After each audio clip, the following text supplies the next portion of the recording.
Hi everyone, good evening. সন্ধ্যেবেলা হয়ে গেছি রেডি। আমরা সবাই মিলেই যাচ্ছি এখন কোথায় বলো তো, ঠাকুর দেখতে। জগদ্ধাত্রী ঠাকুর দেখতে আমরা যাচ্ছি। তো আমাদের হাবড়া অশোকনগর কল্যাণগড়ের মধ্যে জগদ্ধাত্রী ঠাকুর খুব ভালো হয়।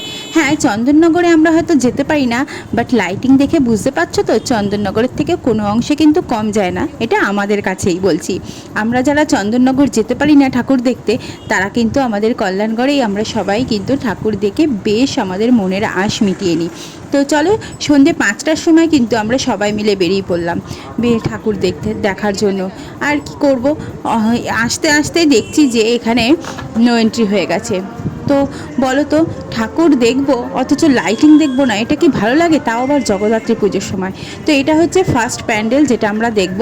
রাস্তার ধারে গাড়ি রেখে আমরা চলে এলাম লাইন দিতে। দেখতে পাচ্ছ 5টার সময় কেমন লাইন পড়েছে। তো আর দূর থেকে দেখো লাইন দিয়ে ঠাকুরের প্যান্ডেলটা আমরা দেখতে পাচ্ছি একদম সোনার কেল্লার মতো দাঁড়িয়ে আছে। তো মনে হচ্ছে যেন সোনার একটা প্রাসাদ। তো যাই হোক, লাইন এগিয়ে আমরা চলে এলাম একদম প্যান্ডেলের সামনে। তারপরে আমরা এখানে জুতো রেখে প্যান্ডেলে ঢুকলাম।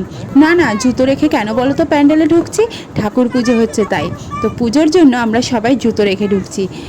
তাই বলে সব প্যান্ডেলে জুতো রেখে ঢুকতে হবে না, কারণ এখন সন্ধ্যের সময় তো পুজো হচ্ছে, সন্ধ্যা আরতি হচ্ছে। তাই সবাইকে বলছিল প্যান্ডেল থেকে যে জুতোটা বাইরে খুলে রেখে আসতে। আর ভেতরের কারুকার্যটা দেখেছো কত সুন্দর। তেমন কিন্তু মারও রূপটা কিন্তু খুবই সুন্দর। আর দেখে মনে হচ্ছে মায়ের মূর্তিটা যেমন ছোট, কিন্তু না, অনেকটাই বড়। আর এখানে লাইটিংটা দেখতে পেয়েছো? আর এই যে ঢাকিয়াগুলো ঢাক বাজাচ্ছে, কী যে বলবো, এত সুন্দর ঢাক বাজাচ্ছে, তোমাদের যদি একটু শোনাতে পারতাম। তারপরে আবারও গাড়ি নিয়ে বেরিয়ে পড়লাম, বাট নো এন্ট্রির জন্য এগোতে পারলাম না। তাই তোমাদের দাদা ভাই অলি গলি রাস্তা ঠিক খুঁজে বার করে এই এক জায়গায় গাড়ি রেখে আমরা এবার পরপর 3-4টে ঠাকুর দেখতে এগিয়ে গেলাম। আর এই যে বড় মাঠটা দেখতে পাচ্ছ, এখানে বড় একটা প্যান্ডেল হয়েছে। এই প্যান্ডেলের মাঠেই কিন্তু তোজো ক্রিকেট খেলা শেখে। তো সেই প্যান্ডেলেই আমরা চলে এলাম। হ্যাঁ, তোজোকে খেলা দিতে এসে আমরা কিন্তু অনেকবারই দেখেছি এই প্যান্ডেলটা, মানে শুরু থেকে শেষ পর্যন্ত। তো যেদিনকে ঠাকুর এসেছিলো সেদিনও আমরা দেখেছি মাকে। তো চলো যাই আমরা আস্তে আস্তে এগিয়ে। তো লাইটিং ছাড়া প্যান্ডেল দেখতে একদমই ভালো লাগে না। তাও দেখেছি আমরা এই প্যান্ডেলটা, আর মাকেও দর্শন করেছি যেদিন এসেছিলো। কিন্তু এই লাইটিংয়ের মধ্যে সন্ধেবেলায় ঠাকুর দেখতে আর প্যান্ডেল দেখতে কত সুন্দর লাগে, তাই না? তো চলো এগিয়ে গেলাম ঠাকুরের প্যান্ডেলে। তো ভেতরের কাজটাও কিন্তু খুব সুন্দর হয়েছে, আর মায়ের রূপটাও তো সত্যি খুবই সুন্দর হয়েছে। দেখো দূর থেকে তোমাদেরকে একটু দেখিয়ে দিচ্ছি, কারণ সামনে প্রচণ্ড ভিড়, এগিয়ে যাওয়াই যাচ্ছে না। আর এদিকে প্যান্ডেলে এসে তোজোর স্যারের সাথেও দেখা হয়ে গেল। তো তোজোর বাবা তো স্যারের সাথে কথা বলছে, তো আমি একটু ভিডিও করে নিলাম। আর এই মাঠেই বসেছে অনেক বড় মেলা, অনেক দোকান, সাথে বসেছে প্রচুর রাইডস। তো রাইডসগুলো আর দেখালাম না, কারণ আস্তে আস্তে প্রচুর ভিড় হয়ে যাচ্ছে মেলা। যেহেতু আমাদের এই অশোকনগর কল্যাণগড়ের মধ্যে এই কয়েকটা এই জায়গায় ঠাকুরটা হয়, মানে জগদ্ধাত্রী ঠাকুর হয়। তো যার কারণে সমস্ত লোকজন কিন্তু এখানেই আসে ঠাকুর দেখতে, আর খুব ভিড় হয়। তো এই ঠাকুরটা দেখে আমরা এগিয়ে গেলাম আরও 3টে ঠাকুর হেঁটে হেঁটে দেখতে। গাড়ি কিন্তু আমরা দূরেই রেখে এসেছি। তো গাড়ি নেওয়ার গাড়ি নেওয়ার তো এখানে চান্সই নেই, কারণ রাস্তা কিন্তু ছোট আর নো এন্ট্রি করে দিয়েছে।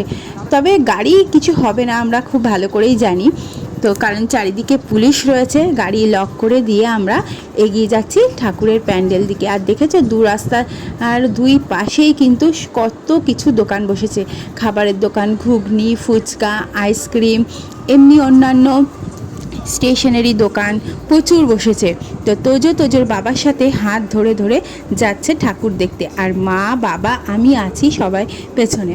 তো প্রচণ্ড ভিড় ছিল এখানে, সত্যি বলছি, কেউ তো হারিয়ে যেতেই পারে এই ভিড়ের মধ্যে। যত সময় যাচ্ছে তত যেন ভিড় আরও উপচে পড়ছে। তো চলো এই আর একটা প্যান্ডেলে আমরা চলে এলাম।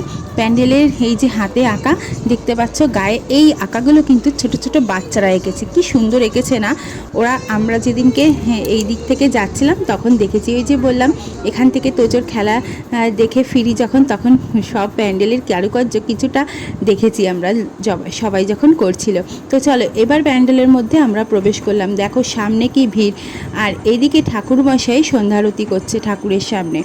তো যাই হোক, একটু নেমে এগিয়ে কিন্তু আমি তোমাদের জন্য ভালো করে মায়ের রূপটাকে যতটা পারবো নিয়ে নিয়েছি। তো এদিকে দেখো কি সুন্দর ভেতরে শিবের মূর্তি করেছে আর কত সুন্দর কাজ করেছে। তো দেখো এদিকে আমি ঠাকুরটাকে একটু জুম করে নিয়েছি, খুব সুন্দর মায়ের রূপটা করেছে। আর তারপরে নিজের ভিডিওটাও একটু করে নিয়েছি। তো তোমাদের দাদাভাই তো করে দেওয়ার মতন সময়ই পাচ্ছে না, তোজোকে নিয়ে এগিয়ে যাচ্ছে। একটা কাণ্ড ঘটে গেল।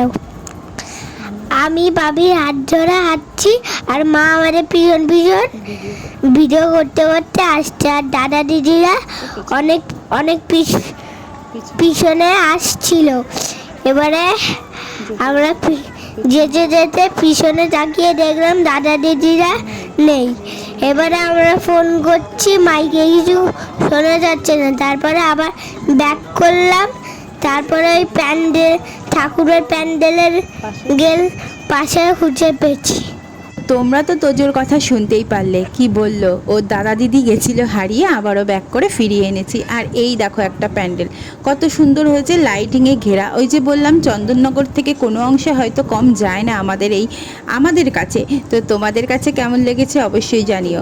তো দেখো এইখানে এত ভিড়, সামনে তো যাওয়ার মতনই না। দূর থেকে ভিডিওটা ভালো করে নিলাম। মায়ের রূপটাও খুবই সুন্দর ছিল আর লাইটিংয়ে ভরা ছিল এই প্যান্ডেলটা।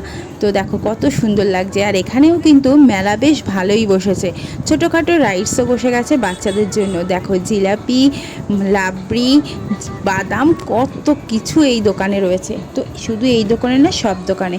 তো যেখানে আমরা গাড়ি রেখেছিলাম সেখানেও একটা প্যান্ডেল হয়েছিল। তো সেইখানে আবারও চলে এলাম, কারণ ওই দিকের ঠাকুরগুলো আমাদের দেখা হয়ে গেছে হেঁটে হেঁটে। তো এই প্যান্ডেলটা অ্যাকচুয়ালি করেছে খুবই সুন্দর। তো এই প্যান্ডেলটা করেছিল হচ্ছে জেলার সমস্ত মানে কবে স্থাপিত হয়েছে, কি কি আছে, সমস্ত কিছু নিয়ে যে মানে করেছে। তো যেমন বর্ধমান, বাঁকুড়া, এই সমস্ত কবে স্থাপিত হয়েছে, ওখানে কি কি বিখ্যাত, সবটাই হয়েছে এখানে। তো সমস্তটা তো মানে দেখানো যায় না, তো কারুকার্যগুলো তোমাদেরকে দেখাচ্ছি, খুব সুন্দর ছিল। আর এইখানে সবথেকে আমার ভালো যেটা লেগেছে, তো ওই যে উপরে দেখো ছাতাগুলো রয়েছে, এই ছাতাগুলো কি সুন্দর লাইটিংয়ে ঘুরছিল। তো আমার বেশ ভালো লেগেছে এই কনসেপ্টটা, আমি একটু ভালো করে ভিডিও করে নিলাম তাই। আর এই যে সামনে, মায়ের সামনে তো যাওয়ার মতনই না, আমরা দূর থেকে মায়ের ছবিটা তুলে নিয়েছি। তো তারপরে বেরিয়ে পড়লাম আমরা গাড়ি নিয়ে আরও প্যান্ডেলগুলো দেখতে। ওই যে বললাম যে সমস্ত রাস্তায় এমনভাবে সব অলি গলি দিয়ে নো এন্ট্রি করে রেখেছে, কোনোভাবেই যাওয়ার মতো না। তোমাদের দাদাভাই রাস্তা চেনে বলে সমস্ত প্যান্ডেলগুলো ঘুরতে পেরেছি। তো যাই হোক, এইখানে করেছিল বুর্জ খলিফা। তো এই মাঠটা ছিল অনেকটাই বড় আর মেলাও এখানে বসেছিল। তো চলো এবার যাচ্ছি আমরা বুর্জ খলিফার দিকে। প্যান্ডেলটা কিন্তু বেশ সুন্দর। এবার চলে এলাম বুর্জ খলিফা, কি সুন্দর লাইটিংটা ছিল।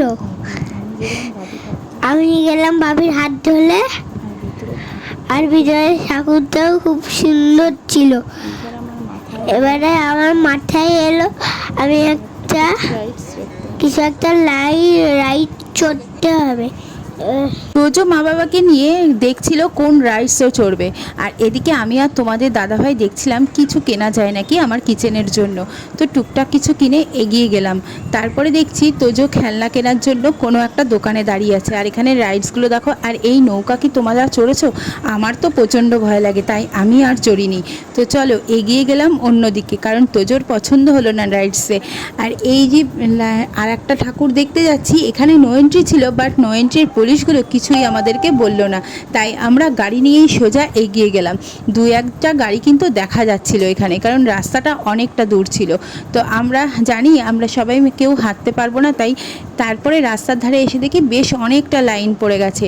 তো তারপরে এই লাইন ধরেই আমরা এগিয়ে গেলাম হাঁটতে হাঁটতে, গাড়ি এক জায়গায় পার্কিং করে। তারপরে দেখো আমরা এখানে দাঁড়িয়েও পড়েছি। আর এখানে কনসেপ্টটা বেশ সুন্দর ছিল। এখানে মেদিনীপুরের কনসেপ্টটাই তুলে ধরেছে, যেমন সমুদ্র আছে, তারপর ওখানে গ্রামবাসীরা কি করে, সমস্তটাই তুলে ধরেছে। এইখানের কনসেপ্টটা তৈরি করতে আমার তো মনে হয় প্রায় 3 থেকে 4 মাস লেগেছে। অনেকটা হার্ডওয়ার্ক ছিল এখানকার লোকেদের, আর যারা প্যান্ডেল তৈরি করেছে তারাও। তো দেখো এখানে কেউ গরু চড়ছে, কেউ রান্না করছে, কেউ বাসন মাজছে, মানে একটা গ্রামের পরিবেশ যেরকম হয়, ধান ক্ষেত, সমস্ত সবজির ক্ষেত, এরকমই কনসেপ্টটা ছিল মেদিনীপুরের পুরো কনসেপ্টটা। কারণ মেদিনীপুর বুঝতে পারলাম এখানে কিন্তু লেখা ছিল মেদিনীপুর। আর এখানে কেউ মাস্টারমশাই পড়াচ্ছে, আর এখানে একটা বড় নৌকা করেছিল। তো এখানে তদারকি করছিল সমস্ত খুদে খুদে বাচ্চারা, আমাদের বলছিল কোথাও কোনো কিছু হাত দেবে না। তো যাই হোক, আমরা হাত না দিয়ে দেখছিলাম, আর আমি তো ভিডিও করছিলাম। এখানে মাস্টারমশাই ছোটো ছোটো বাচ্চাদের পড়াচ্ছে, তোমরা দেখতেই পাচ্ছ এখানে ওপরেই লেখা আছে মেদিনীপুর। তারপর এখানে স্বাস্থ্যকেন্দ্র রয়েছে, তার পাশেই রয়েছে সমুদ্র। দেখো এখানে সমুদ্র তো করেছে, আর সমুদ্রের ভেতরে ছোট ছোট লাইট দিয়েছে যাতে এটাকে বোঝানো যায় ঢেউ খেলানো খেলানো। খুব সুন্দর কিন্তু একদম পরিবেশ, বেশ মনটা ভরে গেল দেখে, খুবই ভালো লাগছিল।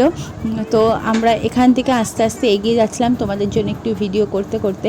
আর এই দেখো এখানে মাঝিরা মাছ ধরছিল দূরে নৌকায় করে, কেউ একজন গান করছিল হাতে মাইক নিয়ে। কনসেপ্টটা বেশ ভালো লেগেছে। আর তারপরে তোমাদের আরও একটা জিনিস দেখাই, দেখো এখানে মা দুর্গার রূপটাও কিন্তু খুবই সুন্দর, একদম গ্রামের নারীর রূপ করেছে মা দুর্গাকে। আর এই দেখো মাছালা, যেটা বলছিলাম তোমাদেরকে, দেখো একদম শুটকি মাছ নিয়ে মাছালা বসে গেছে, সত্যিকারের শুটকি মাছ নিয়ে বসেছে, মাছালা মাছ বিক্রি করছে। তারপরে আছে মানে এখানে দোকানদার, আর এখানে সবজিওয়ালা। তো এই হচ্ছে কনসেপ্ট। ও না, আরও তো রয়েছে, এখানে আছে মাছ ধরার জিনিসপত্র বিক্রি হচ্ছে, এখানে ঝুড়ি বিক্রি হচ্ছে। ব্যাস এখানেই শেষ গ্রাম্য পরিবেশ। তারপরে আমরা এগিয়ে গেলাম, আর তোজোর রাইডস পছন্দ হয়ে গেছে। দেখো তোজো এখানে এই রাইডসটাই চললো, আমরা সবাই মিলে এখানে দাঁড়িয়ে দাঁড়িয়ে দেখছিলাম। আমি একটু ভিডিও করে নিলাম, একটু ফটোও তুলে নিয়েছি। তারপরে তোজো বায়না ধরছিল একটু মোমো খাবে, বাট এখানকার মোমো তোমাদের দাদাভাই দিতেই চাচ্ছিল না। বুঝতেই পারছো প্যান্ডেলের এখানকার পুজোর মধ্যে অনেকটা মানে পেটে গন্ডগোল হতে পারে, ওই জন্য তোমাদের দাদাভাই খেতেই দিতে চাচ্ছিল না। তো যাই হোক, আমরা চলে এলাম হাঁটতে হাঁটতে আরও একটা প্যান্ডেলের দিকে। তো তারপরে এই প্যান্ডেলটাও বেশ সুন্দর করে প্রতি বছরই। আর এখানে যতগুলো প্যান্ডেল তোমাদেরকে দেখালাম সব কিন্তু মানে কল্যাণগড়ের মধ্যেই হয়, পরপরই আছে। সবাই যে হেঁটে আসতে পারবে না তা না, হেঁটে আসায় যায়, কিন্তু বয়স্ক মানুষরা না হেঁটে আসতে পারবে না। তো যার কারণে আমরা ওই গাড়ি নিয়েই প্রতি বছরই গাড়ি নিয়ে ঠাকুর দেখতে আসি। এখানের মায়ের মূর্তিটাও বেশ সুন্দর, সামনে প্রচণ্ড ভিড় ছিল। তারপরে এই হচ্ছে আমাদের লাস্ট প্যান্ডেল, এইখানে দেখে আমরা কিন্তু বেরিয়ে পড়লাম। এবার ওই যে বললাম তোজো মোমো খাওয়ার জন্য প্রচণ্ড বায়না করছিল, তোমাদের দাদাভাই মেলা থেকে বেরিয়ে একটা ভালো দোকান দেখে মোমো কিনে আমরা চলে এলাম আমাদের বাড়িতে। তো আমাদের বাড়িতে এসে তোজো মোমো খেলো, আর আমরা খেলাম সিঙ্গারা আর মিষ্টি। তো এখানে সবাই মিলে একটু গল্প করা হলো, তারপর আমরা বাড়ি ফিরলাম। ভিডিওটি ভালো লাগলে কিন্তু অবশ্যই